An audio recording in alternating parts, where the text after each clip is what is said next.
Right, so a terrorism charge against Mo Chara of the Irish band Kneecap collapsed because the state failed to meet its own legal requirements. The magistrate said the court had no jurisdiction. That should have been the end of it. Instead, Keir Starmer's government has now apparently chosen to appeal it.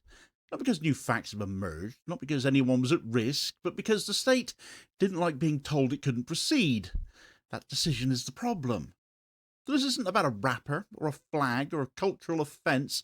It's about what happens when a prosecution dies on procedure and power decides that that outcome itself is unacceptable. And this isn't a one-off. We've seen this move before. Expressive conduct gets met with the heaviest law on the shelf. The prosecution falls apart, and instead of stopping there, the state just decides to push even harder. And at that point, it's no longer about enforcement. It's about whether power accepts limits at all. And that's exactly where this case now sits. Right, so if you refresh your memories a little bit, you might recall that a terrorism charge was brought against Mo Chara, one of the members of Irish rap band Kneecap. And you might also recall that the case collapsed in a bit of a farce. It didn't collapse because a jury weighed the evidence and disagreed. It collapsed because the prosecution failed to meet the basic legal conditions required to bring it at all, and it got thrown out.